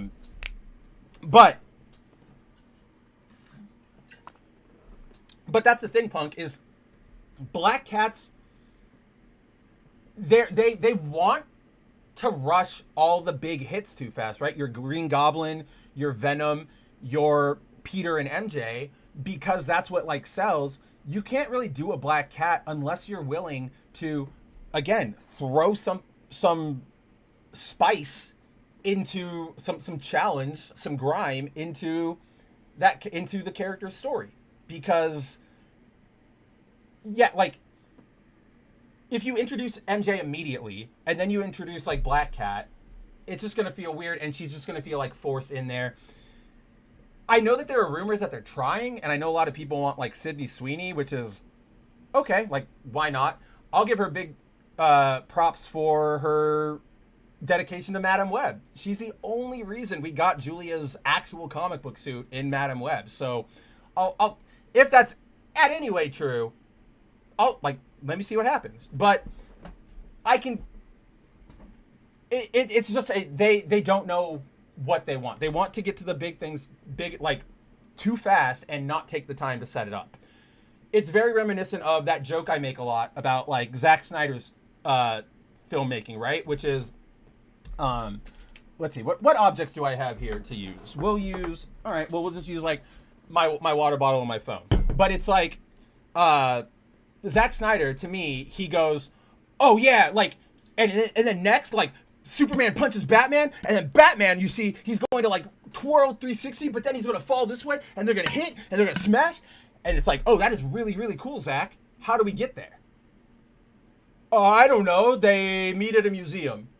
But then after that, they start... And that's what a lot of the Marvel filmmaking feels like, especially around Spider-Man. Okay, Felicia was Harry's secretary in Amazing Spider-Man 2, who was there for like a shot. That's why I don't even remember her. Shinkai says, I don't think they ever said her name in the movie, or if they did, it's just one line. I think they don't mention it. I think it's one of those, like, it's in the credits and you go, oh, wow, blah, blah, blah. Yeah, exactly. If something is dark, it's got to be Zach. And it's funny you say that, Tony. Well, first of all, what's up, buddy? Second, as you all know, like, I live in Arizona, which is pure desert. But over the last 2 days, we've been hitting, like, a couple thunderstorms just to, normal stuff, keeps the valleys renewed or whatever. But over the past 2 days, like, it's been so cloudy that it's been decisively, like, darker outside. And right before you said that, I looked out and I'm like, man, it's only 7 and it is like almost pitch black out there. So anyway, what's going on? Her name is mentioned as Felicia. Yeah, but like, if you just go, this is Felicia, that I remember that there was no indicator, like visually or otherwise, that that's supposed to be Felicia Hardy. It's sort of like, to me, a lot of people have been doing this lately. It's so dumb, where they like they've gone back into like Spider-Man 1, like the Raimi films, and they're like, oh, there's a little black kid. That's supposed to be Miles or whatever. Or like the, I always forget the actor's name, but he plays Ashley Larry on Chappelle's Show. But in Spider-Man, he goes like, yo, Spider-Man just stole that dude's pizza. Like, they go, oh yeah. And that guy was Miles's like dad or his uncle, whichever one they're casting at the moment. And it's like, this isn't on you, Andrew. This is on like Marvel. It's like you guys are just saying that. So like, I didn't register that at all as supposed to be Felicia Hardy, and I would be insulted if they said like, yeah, like why didn't you get that? And that's exactly it, right? Andrew says it read like a tease, as though we were supposed to infer it was Felicia, and that's what I'm getting. Like that's where I'm agreeing. Like that's where, yeah, I think you nailed what I was trying to say. It's like, okay, we're supposed to infer it, but you give zero indication, and so you're just throwing that name onto somebody. Here's a better comparison: Robin in fucking Dark Knight. The Dark Knight Rises, when he's like Joseph or whatever throughout the entire, like Joe throughout the entire movie, and then at the very end they're like, oh, Robin, that's a pretty name, you should use that, and it's just like, yeah, farts, like shut the hell up. And then yeah, like Josh, like, and then get this, and then Martha, both of their moms are Martha, and it's like, that's great, Zach, but how do we get them to like actually meet in the middle? Martian Manhunter shows up, right? Like, that's probably, just a side note, one of the like dumbest retcons I think I've ever seen in my life, which was like, Justice League's not a good movie, we know that, but that scene of like the Justice League is not a good movie. Neither of them are really, but Justice is admittedly worse. There's the one probably okay scene in that cut is like when Amy Adams, when Lois talks to Martha, and like I know lots of people walked out of that being like, that was at least good. And then we get the Zack Snyder's Justice League, and then for no reason he reveals that that's Martian Manhunter, completely torpedoing the emotional weight of that scene. Like, so bad. Josh says the stupidest thing was when Feige confirmed the kid in Iron Man is Peter, or in Iron Man 2 is Peter, because it was a fan theory. If you guys don't remember, he's talking about at the very end during the Stark Expo when all of Hammer's robots are going crazy. There's that little kid who, like, he's wearing like a mask and like a glove, and he's like, I'm gonna repulsor blast you, and Hammer's drone like locks in on him, and then Tony at the last second like lands, blows him away, and he goes like, good job, kid, and then he like flies away. That's the kind of stuff that is like, if you had actually planned that, I would be impressed. I bring him up a lot, but like Oda for One Piece does that, where he will write a tiny little comment in chapter 4, and then that plays into a big revelation later in like chapter 700. And that's because he's actually sitting there planning it out. He's not just going like, oh, I guess I could connect it, I guess I could do that. Because the second you start going like, I guess I'll do that, well, you're that indicates to me like you're not thinking about like, what does this mean for the rest of the story, the narrative, yada yada yada. Yeah. Oh, that Robin one was genuinely retarded, and only Nolan fart sniffers took it seriously. To be honest, I did not see. I will, like, personally, anecdotally, I know, I never saw anyone think that was good. You know what I mean? Like, even the Nolan like suckers, they like suck offers, not suckers. Like, Nolan is a good filmmaker, but let's bring it down a little bit, guys. Yeah, like, even they were like, that was really, really, really stupid. Like, one of those very rare times when we had unity on this planet.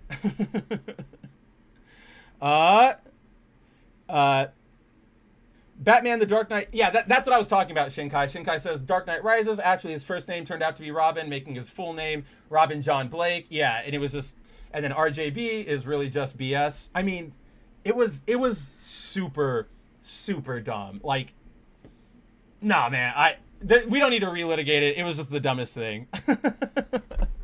But where this all was coming from, actually, was, yes, new Black Cat series coming from G. Willow Wilson. Be wary of the writing. Who knows what she's going to do with that character. And it's even worse because it's a character that nobody really knows what to do with. So, like, this part, I wouldn't really, like, blame Willow for, because she's just going to be throwing things at the wall. But that's what everybody is doing right now. The problem, the, like, ickiness is that, like, Willow isn't necessarily the best writer, so whatever she throws at the wall is probably going to be a little crappy. But I will say, it's getting a good series of covers. We've got Adam Hughes, as always, dropping a great Felicia. We have a Simone DeMeo dropping a fantastic piece with like his signature glow lighting, which is always fantastic. We have my girl Peach showing up with a fantastic like evening gown ball, Felicia, which is just, this is gorgeous. I wish they gave Peach more foils. I get that her style's a little harder to do foiling proper because it's like watercolor and it bleeds. Find something. Like, come on, I want that in foil. We got Ji Hyung Lee dropping a cheesecake pinup cover, the regular cover again. I believe it comes in foil, and now we're just cycling through them again. So, might be cool. I don't know. At the very least, those covers are going to look great. But, let's see. All right, where are we? An hour and a half in. I guess we might as well, at least to be fair, talk about the main topic that I headlined here in our thumbnail, in our stream title, all that fun stuff. So, there's a little game out there called Marvel Rivals. We all know it. It's pretty damn fun. I play it pretty frequently. Hero shooter with Marvel characters. How is that something I'm not going to immediately latch onto? They are currently in season 3, which each season for Marvel Rivals has a full like storyline, right? So the first season was about like horror and who was coming alive in that one. I already forget who was like a part of that. It was like Dracula. That's who it was. It was a lot of blood hunt sort of themed things. And then they got to season 2, and that was themed on Krakoa and like the Hellfire Gala. Now we're in season 3, and it is themed on, honestly, like this. I love it because I feel like it speaks exactly to like my kid self and who I am now. It's a dual season of themed around the Phoenix Force and Null and the symbiotes. And basically it's both like Null is making a move, and the Phoenix Force is, or Phoenix with the Phoenix Force has shown up, and she's taking the fight back. But she also spreads her, powers to other people for help, yada, yada, yada. So, in service of that, no, Josh, here's the thing. I could go put up that green screen, but I realized, like, having it open like this actually makes it, like, a little breezier for me. And I'm let me know how you guys feel, because this is also something I was wondering, like, does this make it feel like, does having a green screen or no green screen make it feel more like I'm hanging out with you, like I'm engaging with you, rather than a thing in the void? I don't know. I have a bunch of like background graphics. I've just been absolutely lazy. You did clock me right there. So yeah, we've got a new season. It's pretty cool. With that season, we got Phoenix as a playable character and Blade, but we also, like I said, we've been getting a lot of Phoenix-style costumes for a bunch of characters. We've gotten them for Wolverine. We've gotten them for Black Panther, for Blade, for Magic, for Emma Frost, yada, yada, yada, yada. Keep going on, right? And they're, I fucking love them, because this is like, I love Phoenix. I love it as like a power character visual, just her flames lapping off of her all the time. When Andrew and I, maybe we should get back to that series. It's actually still pretty good. But when we were talking about Phoenix a lot, when it was like just launched, we were like big fans of the way they were portraying Phoenix like that. So I've been super stoked on everything we've been getting this season. That being said, I just needed to like laugh at how, okay, you guys know Marvel Rivals at this point. You know that, praise be, but they deliver on like, sexy outfits. Which is, such a breath of fresh air at a time when everything is supposed to, or not supposed to, but lots of companies are taking that sand off all the rough edges angle and making everybody a flat pancake box, right? So, like, for example, we all remember this amazing skin. The Emma Frost skin from her, post... What is it? What even is the event that preceded this? I guess it was Avengers versus... or X-Men Inhumans or whatever. Either way, we all remember this suit. But That's to say, these costumes are great, right? Oh, and to keep it on topic, there's Emma in her Phoenix suit. So they're great costumes. They are absolutely titillating. I would be lying if I didn't say like I've been in on these costumes for male reasons, if you will. But so I love all these costumes. They're great. I love all the designs. As part of this new season, so I really like this about Marvel Rivals. They will do mid-season updates. So you start, season 3 started for like a month ago, and then at that mark they'll cut it and they'll say, here's ranked rewards and stuff will go out. We'll reset some ranks. And now we're in 3.5, and that's when they'll introduce a new character and a map and close out the season. So we just got our 3.5 update, and with that 3.5 update, we got some new Phoenix style skins. And so as you can see, we've got one for Venom, we've got one for Bucky, and then we've got one for Cloak and Dagger. As soon as this is done, so I thought Venom already showed off. So from just looking at everybody, I will admit that Venom is fucking cool. Oh, I can't even preview him yet. They're not ready. But that Venom is awesome. Josh says, appreciate the fact that the characters turned for you. I did that. You can control which way they're facing, right? For example, I'll click on Bucky here because what I want to say about Bucky is I feel so bad for him. He doesn't get good skins. Bucky's skins are so bad because go intro. I don't care about that. Okay, this is stupid. I'm just going to go to his character page. Heroes, Winter Soldier, all the way down here at the bottom.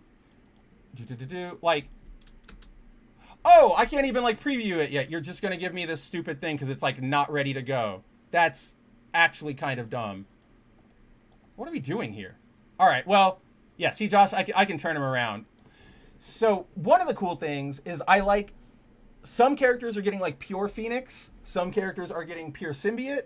Some characters are getting a symbiote Phoenix fusion, which is a pretty cool concept. Just Bucky here, Andrew, I saw this and I went, what in the Court of Owls are we fucking doing here?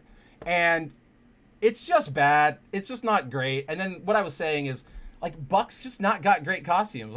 This is his default. That's probably the best one.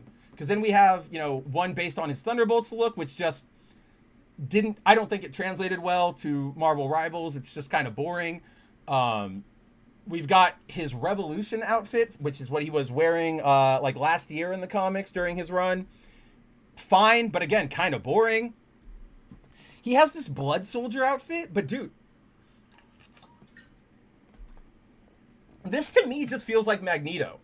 House of M era Magneto. And it's very, very confusing and it just doesn't sit right. And then you've got a standard color swap. So I just feel bad for Bucky players. Is he also missing a leg? Asks Josh. He is not, but he might have. Maybe they did something on that Phoenix costume. Let's see. Go to your emote. Oh, yeah, I see what you're saying, because one side is Phoenix and one side is symbioted. Nah, I think that's just a half thing. He just doesn't have his arm. I think he has both of his legs. Punk says, I've never interested in playing Marvel Rivals. I'm not into RPG games. Punk, this is not an RPG game by any stretch of the imagination. This is a first-person multiplayer shooter. It's like Overwatch. So, I'm not sure what game you might be thinking of, but definitely not Marvel Rivals. Blood Soldier Magneto is Bucky meets the Inheritors. Yeah, right? And let's be real. It's not bad, and honestly, I would probably rank it as one of his best. But why did you give him white hair? That to me that's the mistake, because it's. Watch, they have a House of M era suit for Magneto in this game.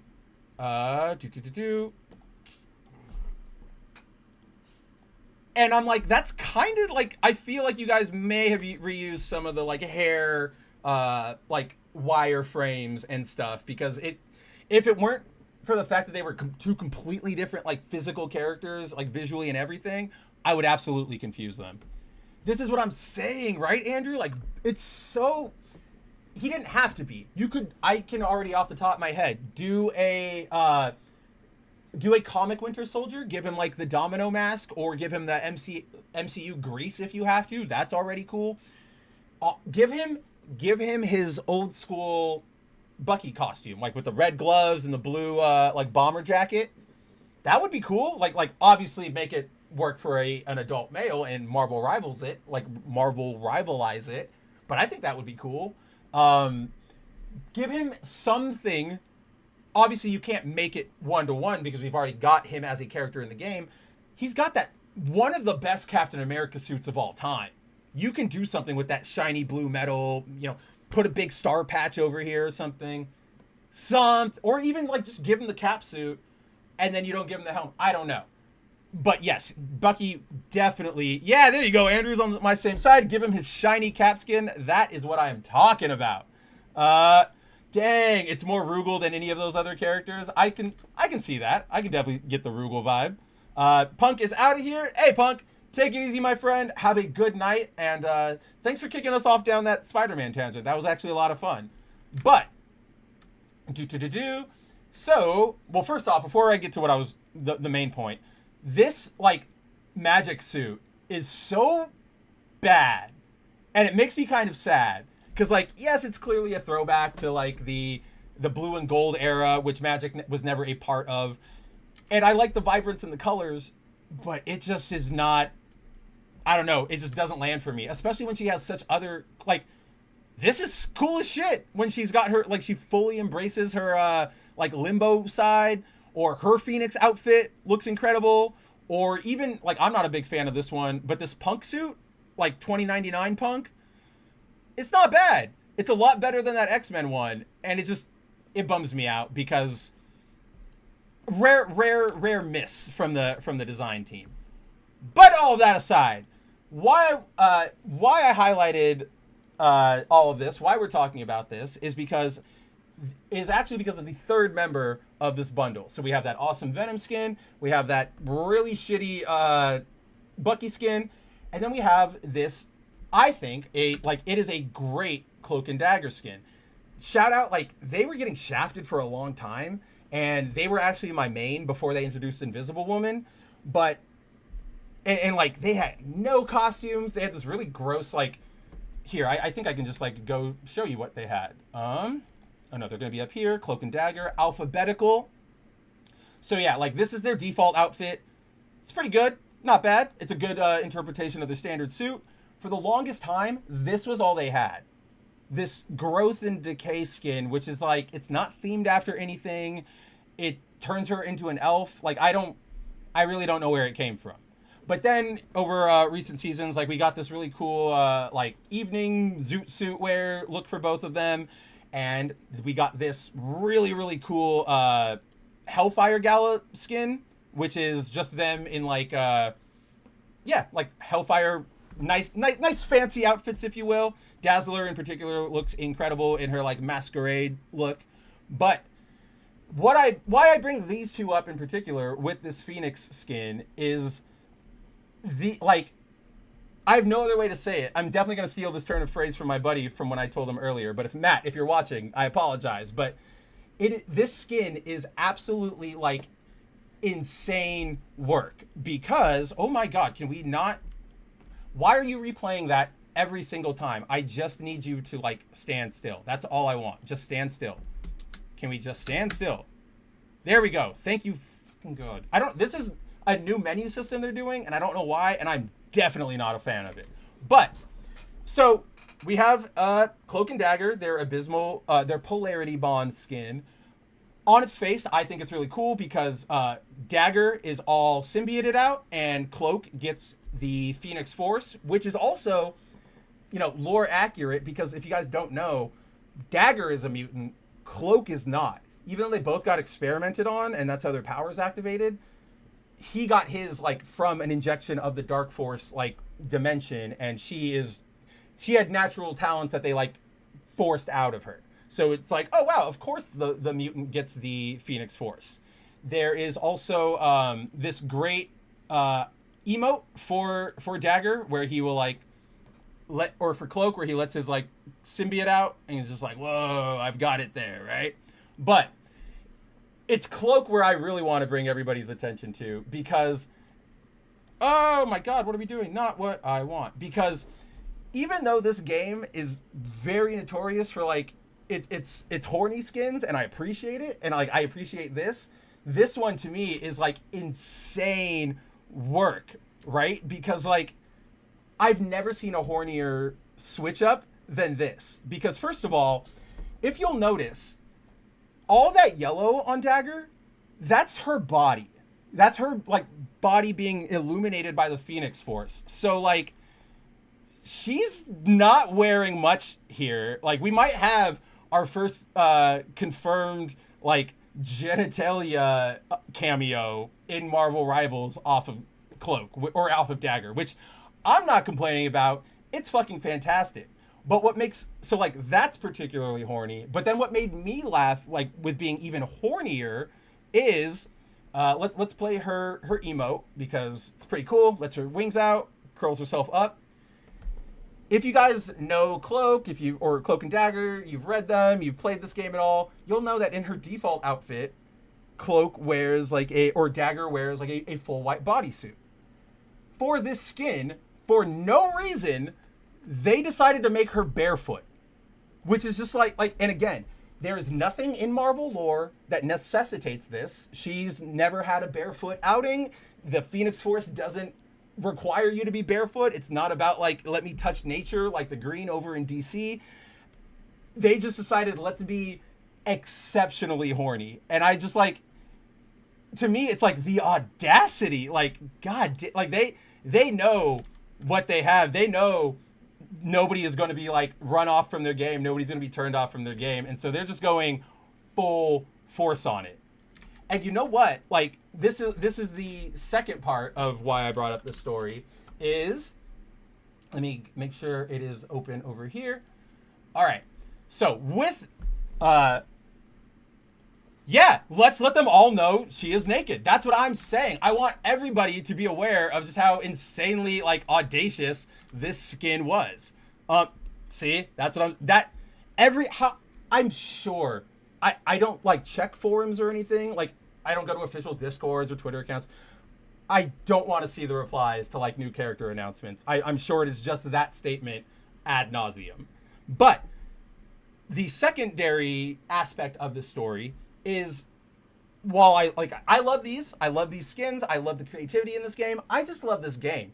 If you guys want to ever play, hit me up. I'm always around. But all right, I switched it up, so we will click that. The bigger part, or the secondary part of this story, is that I'm sure everybody here has seen how often idiots, like Puritan idiots, whether they're on the right, the left, whatever, railing against Marvel Rivals, going, oh, it's gooner bait. Oh, it's just for, horny guys to jerk off to. Oh, if you want porn, why don't you just go watch porn? Very dumb complaints, especially, and Marvel Rivals is a good test case because this game is insanely popular with women too. So even if they don't particularly like the skins, they're not going, well, I'm not going to play, which I think will send a giant message to the overall industry. Along with the fact that, as you guys can see here on this headline from over at Bounding Into Comics, the other day, the fucking game director of Marvel Rivals came out and said, yep, we make horny skins. What about it? Right? So basically, yeah, I don't need to like scroll down. I don't need to bore you guys by like reading here like Ben Starn and going word by word. But so during a recent interview with there's a very big Marvel Rivals news site called Rivals Assembled. I don't know if anybody follows them. I do because I get a lot of leaks and stuff. But they went and they spoke with the director. His name is Guang Guang. That's his like handle, his like nickname or whatever. Chinese, obviously, works for NetEase. Talked to him at the recent mid-season tournament over in somewhere in China. It was a big like esports event, and so they're talking to him, various questions about the character design process, about the game process, yada yada yada. And then they eventually, as the interview was wrapping up, the person goes, it would be, a disservice if I didn't ask for social media, but how do you feel about the game being called a Gooner game? And Guang Guang, without like missing a beat, he just goes, well, as I said before, all of these suits, or like a lot of these suits, take inspiration from the comics. We look to who their characters are. We look at what the season is doing, right? Like, what story are we trying to tell? So all of that plays a role in designing in like our costume design process. And then he said, and in terms of, okay, I'm gonna scroll down. He said it in a very professional way that made me laugh very hard. Yeah. Quote, because our design, as mentioned earlier, is inspired by classic comic themes, including some very outstanding skins like Mantis and also Psylocke's Vengeance outfit, these all come from classic comic designs. We take those classic comic designs and create some more fashionable designs based on them to gain players' appreciation. I think this also reflects the broad recognition from our players. And then, where did he say it? Yeah. As mentioned earlier, with Squirrel Girl and the Krakoa Resort skin, these are actually designs based on real-world themes and the season's storyline. For designs like these, we try our best to integrate the storylines from the season, including elements from Krakoa, and also blend some popular elements from real life. We create new designs based on that, and I'm very grateful these designs have been well received by the majority of players. I was like, that, in case nobody has ever had to dabble in sort of like the corporate speak world, that is definitely him going like, I know y'all are horny over it, and I'm good with it. So I know it's like, okay, it's China, it's NetEase. There's probably way more diabolical reasons behind a lot of these choices other than let's deliver for the fans. But at the very least, deliver for the fans is a part of this, of their creative approach to this fucking game. And it's something we don't see a lot with, right? Like, I say this pretty much, I feel like anytime we talk about Marvel Rivals, I bring this up, but I look at this game and all of these characters are being treated insanely better than they are in their damn, like, actual comic books. And especially when it comes to, like, design, like, this is an awesome Phoenix Wolverine. Better than I've ever seen in any of his, like, what if appearances or during Avengers versus X-Men. And so, like, and like they go to the comics for a lot of this stuff. They go to Peach Momoko was offered like this Peter design. This Punisher design is from when he was on the Thunderbolts. Like, this Venom, there are, I guess they don't show it, but this Venom skin is a reference to his alt color from Marvel vs. Capcom. When the game was in beta, if you played and you if you just like got in, played, yada yada, you would unlock a Venom skin that was the blue alt from Marvel vs. Capcom. And like, it'll never, like, he actually says in the same interview, like, it's never coming back again. If you got it then, it's super exclusive. But, even if just looking at Venom, yeah, we've got his regular black suit, but then we've got his Space Knight era. Like, nobody even really liked that, but they still went for it. We got anti-Venom out of it. It's real, like, they're, even if they are being, CCP manipulated, at the very least, somebody out over there, like, actually does like Marvel Comics and everything they have to offer. So, all that to say, keep them coming, Guang Guang. Keep them coming, NetEase. And can we get, like, something good for Bucky? Please? Just one thing? Pretty, please, with a cherry on top. But, also, I will say this. This suit kind of, like, this is a Phoenix Force Black Widow. It's kind of not the business. Like, it's just kind of bad. Like, it's just kind of bleh. Like, I saw you took a bunch of different design elements and threw them all in, and there's zero cohesion there. But hey, I'll take any skin that has like rippling fire at all times. Yeah, dude. Josh says Reed Richards' Maker skin. That's ace, dude. That was the first skin where I was like, they announced it, because that's what they'll typically do. They'll like preview the skin and say like, oh, it's up in a week. And they previewed the Maker one, and I was like, I need that shit immediately. Earlier when we were talking about Fantastic Four and I brought up Galactus as like, he's my favorite like Marvel villain, he's technically second to the Maker. And like, I know that's weird to say because the Maker is just an alternate read and blah, blah, blah, blah, blah. But I really fucking like the Maker as a villain. So as soon as they introduced this, I was like, I am in, right? And then, Josh, they also like they gave him his own MVP right here, where he like notices you, and then like just starts warping things. Like, he's so cool. And then his emote he has, where is it? It's this one where he takes like two worlds in the multiverse and makes an incursion, which is what he did right in the lead up to Secret Wars. Again, like, they know what they're doing to the point where, like, check this out, Josh.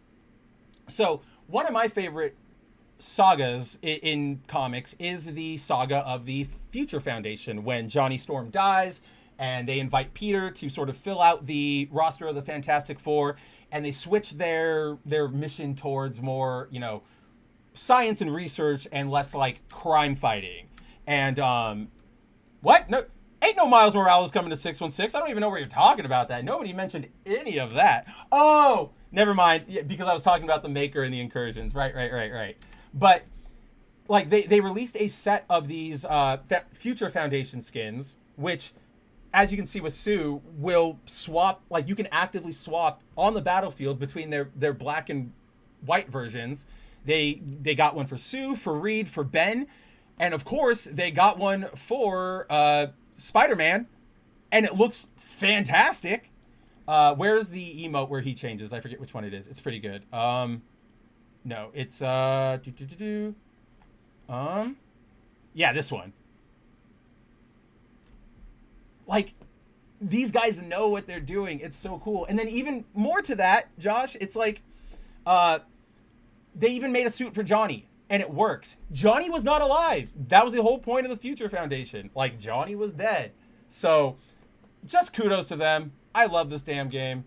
I know eventually it'll fade out, and I know I'll be very sad when that day comes. But until then, I will continue getting mad that I cannot make it out of the lowest matchmaking rank, because public games are filled with the dumbest players, quite possibly, of all time.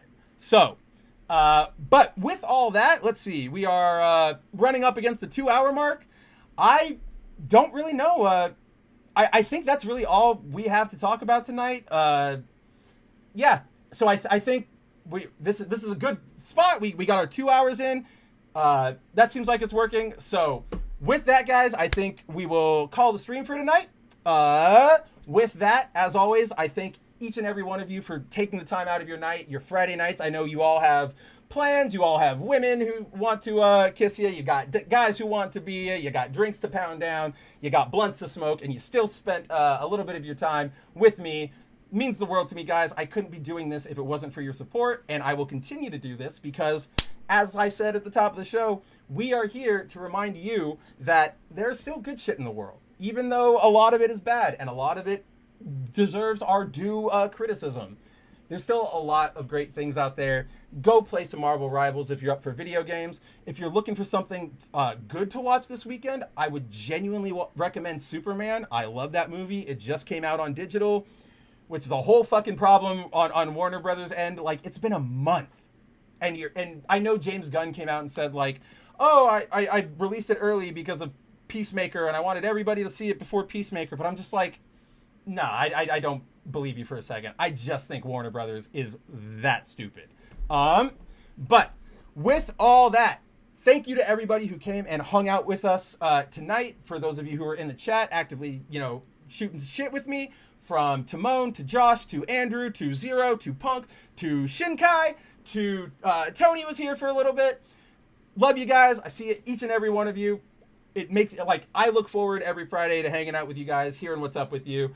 To those of you who either watch in the VOD or you watch live and you don't comment, I still see it too, and it means the world to me. So don't think for a second that you're not a part of this team as well. With that, as always, you can check out Monday nights, Bounding Into Comics. We have the 01 stream where I have freed up my schedule enough to make it back on, so you'll be getting more Mav takes, more Mav being the fuddy-duddy going, actually. But if that's up your alley, come hang out with me, Insider, and Nerdigans over on Monday. Thursdays, as always, Foil Variant over with Andrew on the Foil Variant channel. And then right back here next week, same Mav time, same Mav channel for another episode of The Good, The Mav, The Ugly. And yeah, guys, love y'all. Can't wait to see you next week. And take it easy. Go read something great. Go watch something fun. Go play something enjoyable. And remember, you deserve better because you're worth it. So until next time, everybody, take it easy. As the creator of Mara Jade, Wait! I am not the creator of Mara Jade, and I want you to get out of this office right now. I'm sorry, Zeb. No way. You brought No it on way. You brought it on yourself. I don't want you here. I'm so Out. sorry, George. I didn't think it would go like this. Out. Ted, I got your voucher. Out!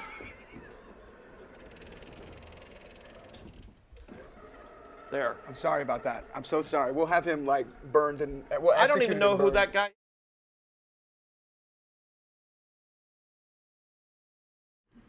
Hey, this might kill me in a second. Like, it might end me.